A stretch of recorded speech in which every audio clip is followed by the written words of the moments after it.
Hello dear friends, I welcome all of you for this session Selection of Elective Subject in 5th Semester.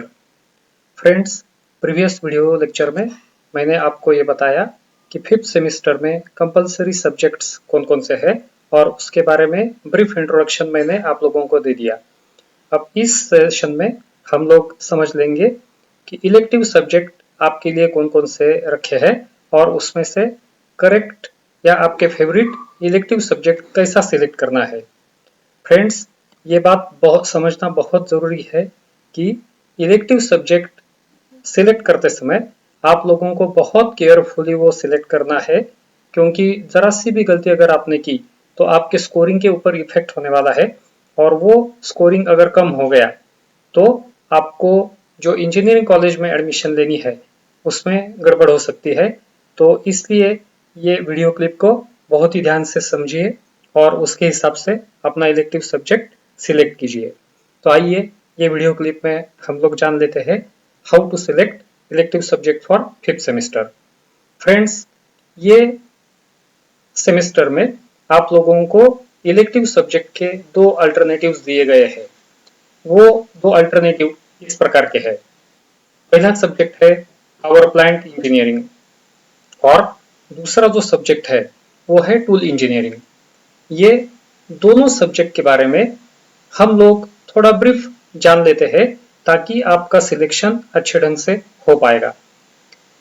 सबसे पहले मैं आप लोगों को बता दूंगा कि ये दोनों सब्जेक्ट में कॉमन पॉइंट्स कौन कौन से हैं।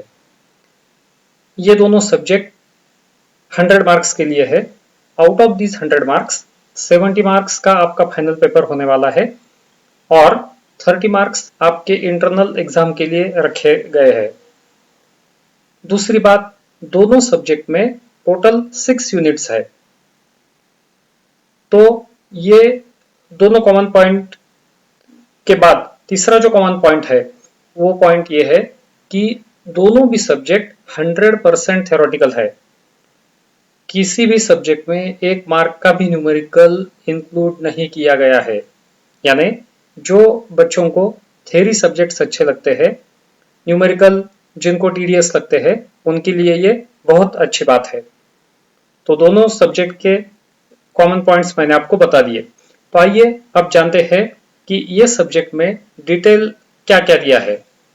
Power plant engineering as the name indicates, इसमें आप स्टडी करेंगे different types of power plants, जैसे कि हाइड्रो इलेक्ट्रिक पावर प्लांट जो आपने पिछले साल के second year fluid mechanics and machinery में हाइड्रो इलेक्ट्रिक पावर प्लांट आपने स्टडी किया था। जैसे कि आपको याद है पेल्टन व्हील आपने स्टडी किया, कपलान टरबाइन आपने स्टडी किया, वैसे ही टाइप का हाइड्रो इलेक्ट्रिक पावर प्लांट, उसका डिटेल डायग्राम, उसका कंस्ट्रक्शन, वर्किंग, एडवांटेजेस, लिमिटेशंस वगैरह आपको इस बार वापस पढ़ाई करने हैं। दूसरे टाइप का जो पावर प्लांट आप स्टडी करेंगे इस सब्जेक्ट में, उसका नाम है डीजल इंजन पावर प्लांट। इसमें आप जैसे ही रास्ते पे आते जाते आपने देखा होगा कि डीजल इंजन के कुछ जनरेटर सेट्स वो कैसे काम करते हैं, उनका मेंटेनेंस वगैरह कैसा किया जाता है, वो कैसा वर्किंग है, वर्किंग प्रिंसिपल कौन सा है, वो सेकंड टाइप का जो है डीजल इंजन पावर प्लांट, वो आप ये सब्जेक्ट में स्टडी करेंगे। तीसरे नंबर पे आता है high pressure boilers. Last year thermal engineering में आपने कुछ बॉयलर स्टडी किए, जैसे कि लॉफलर बॉयलर या लैंकेशायर बॉयलर, कोचरन बॉयलर। वैसे ही इस साल कुछ अलग से लेकिन हाई प्रेशर बॉयलर जिनको बोलते हैं वो आप स्टडी करेंगे ये सब्जेक्ट में। उनका पूरे स्केचेस है, रिलेटिव मेरिट्स डिमेरिट्स है, उनके एप्लीकेशन है, तो ये आपको डिटेल स्टडी करना है। In addition to this, Indian boiler act बोल के एक एक्ट जो गवर्नमेंट ऑफ इंडिया ने पास किया है, उस एक्ट के कौन कौन से क्राइटेरियाज है, जो कंपनी में बॉयलर्स यूज करते हैं उनको कौन कौन सी गाइडलाइंस फॉलो करनी पड़ती है, वो भी आप ये सब्जेक्ट में स्टडी करेंगे। In addition to this, steam power plant, जो स्टीम पावर प्लांट आपने सेकंड ईयर थर्मल इंजीनियरिंग में थोड़ा सा स्टडी किया था, वह भी डिटेल में यहाँ पे आप स्टडी करेंगे। स्टीम पावर प्लांट के साथ साथ दूसरा जो है वो गैस टरबाइन पावर प्लांट। ये दोनों पावर प्लांट के मेन कंपोनेंट्स कौन कौन से हैं, इनका लेआउट कैसा रहता है, इनके टाइप्स कौन कौन से रहते हैं, इनके एडवांटेजेस, लिमिटेशंस, मेंटेनेंस प्रोसीजर कैसी है, क्या क्या फॉलो करना पड़ता है, ये आपको डिटेल में स्टडी करना पड़ेगा। बाद में आप और एक टाइप का पावर प्लांट ये सब्जेक्ट में स्टडी करेंगे, it is called as a nuclear power plant. तो न्यूक्लियर पावर प्लांट का क्लासिफिकेशन कौन कौन सा है, उसमें मेन कंपोनेंट्स कौन कौन से है, ये पूरी की पूरी बातें, उसका डायग्राम, रिलेटिव मेरिट्स, डिमेरिट्स वगैरह वगैरह आप ये सब्जेक्ट में स्टडी करेंगे। उसके बाद हम जो पावर जनरेट करते हैं यानी इलेक्ट्रिसिटी जनरेट करते हैं by using all this power plants, उसका इकोनॉमिक एनालिसिस यानी कौन से प्रकार की पावर जनरेट किया तो इकोनॉमिकल रहती है, मेंटेनेंस कहाँ कहाँ पे कम रहता है, इको फ्रेंडली कौन सा है, इको फ्रेंडली कौन सा नहीं है, वगैरह वगैरह पूरा के पूरा आप स्टडी करेंगे ये सब्जेक्ट में। तो ये था आपका पहला subject, it is power plant engineering. Second subject जो है उसका नाम है टूल इंजीनियरिंग। टूल इंजीनियरिंग के सब्जेक्ट में आपको स्टडी करना पड़ेगा as the name indicates different types of cutting tools. जैसा कि आपने सेकंड ईयर मैन्युफैक्चरिंग प्रोसेस में single point cutting tool study किया, उसके रेक एंगल कैसा रहता है, साइड रेक एंगल यानी क्या, टॉप रेक एंगल यानी क्या, उसकी ज्योमेट्री स्टडी की थी। वैसे ही ये सब्जेक्ट में आप डिफरेंट टाइप्स के टूल स्टडी करेंगे, उनकी ज्योमेट्री कैसी रहती है, कहाँ कहाँ पे कौन कौन से टूल्स यूज करते हैं, लेथ मशीन में कौन से टूल्स लगते हैं, मिलिंग मशीन में कौन से टूल्स यूज करते हैं, सीएनसी में कौन कौन से टूल्स यूज करते हैं, ऑर्थोगोनल कटिंग यानी क्या, ऑब्लिक कटिंग यानी क्या, उनकी ज्योमेट्री कैसी रहती है। बाद में इंडस्ट्री में जो टूल्स यूज करते हैं उनको use and throw use and throw inserts ऐसा बोलते हैं। वो सीबीएन टूल्स यानी क्या, उसके डिफरेंट मटेरियल्स कौन कौन से रहते हैं, उनके डिफरेंट एप्लीकेशंस क्या, रिलेटिव मेरिट्स डिमेरिट्स क्या, ये स्टडी करेंगे आप ये सब्जेक्ट में।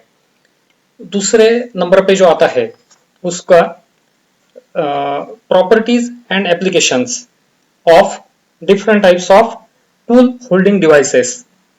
जैसे कि टूल होल्ड करने के लिए अलग अलग टाइप के टूल्स लगते हैं, तो लेथ मशीन पे कौन से यूज करेंगे, मिलिंग मशीन पे कौन से यूज करेंगे, सीएनसी मशीन पे कौन से यूज करेंगे, इसका पूरा जो क्लासिफिकेशन वगैरह दिया है वो ये सब्जेक्ट में आपको स्टडी करना है।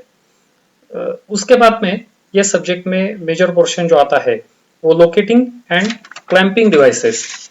वर्कपीस को कटिंग करने के पहले उसको लोकेट करना पड़ता है, क्लैम्प भी करना पड़ता है। तो क्लैम्प करते समय लोकेट कैसा करेंगे और क्लैम्प कैसे करेंगे, डिफरेंट टाइप्स ऑफ लोकेटर्स कैसे रहते हैं, different types of clamping devices कैसे रहते हैं। क्लैंपिंग करते हैं यानी क्या, उसके लिए कुछ प्रिंसिपल्स रहते हैं, उसका सबसे अच्छा और इम्पोर्टेंट प्रिंसिपल है 3-2-1 प्रिंसिपल। तो वो 3-2-1 प्रिंसिपल आप इसमें स्टडी करेंगे कि कैसे प्रकार से वर्कपीस को लोकेट करते हैं, क्लैम्प करते हैं।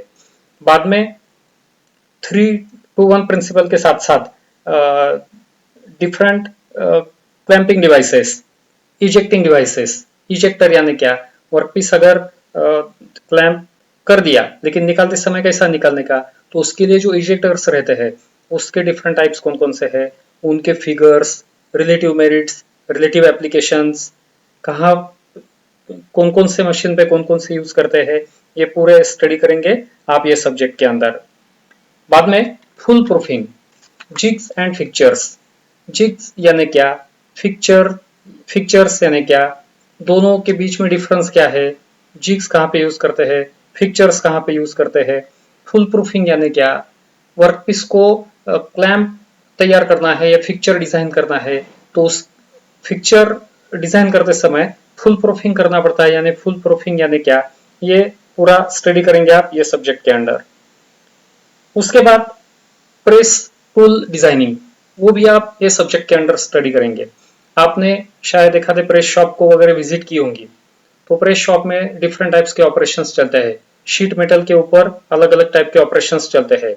तो वो प्रेस शॉप में डिफरेंट टाइप्स ऑफ टूल्स कौन कौन से यूज करते हैं, बेंडिंग के लिए कौन से लगते हैं, या अलग अगर कुछ शेप देना है, ब्लैंकिंग वगैरह है, तो तो उसके लिए कौन कौन से डाइज लगती है, तो वो भी आप स्टडी करेंगे यही टॉपिक में।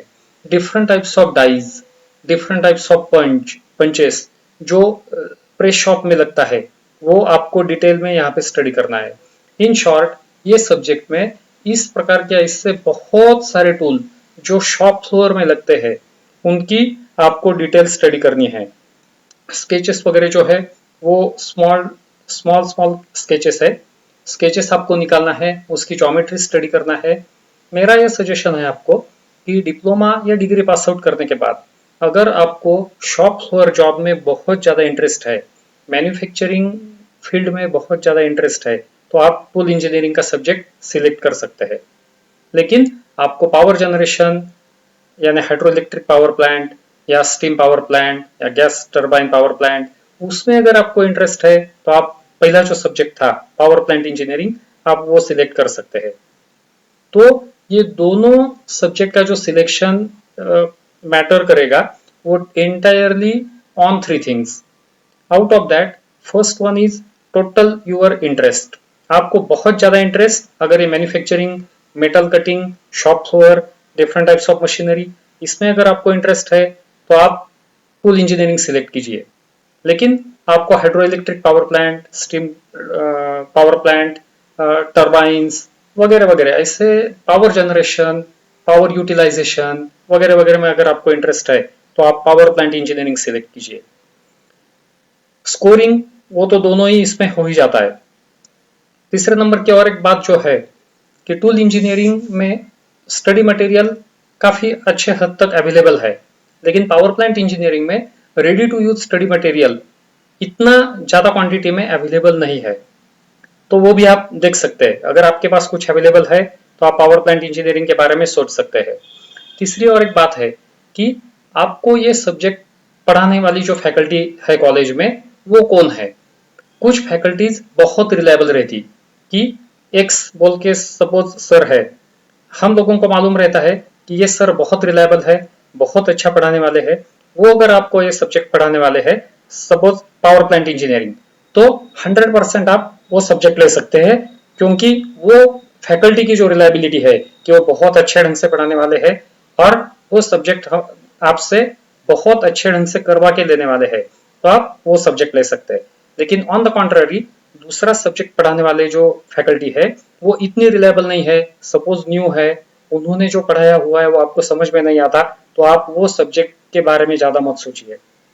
और एक इम्पॉर्टेंट पॉइंट है कि कुछ कॉलेजेस वाले लोग क्या करते हैं कि जैसे ही आपकी 5th सेमेस्टर शुरू हो जाएगी आपको एक पेपर सर्कुलेट कर देंगे आपके क्लासरूम में और आप लोगों को बताएंगे कि आप जल्दी से जल्दी ये दोनों में से एक इलेक्टिव सब्जेक्ट के लिए आपको नॉमिनेट करना है, और once you nominate for that subject you can change.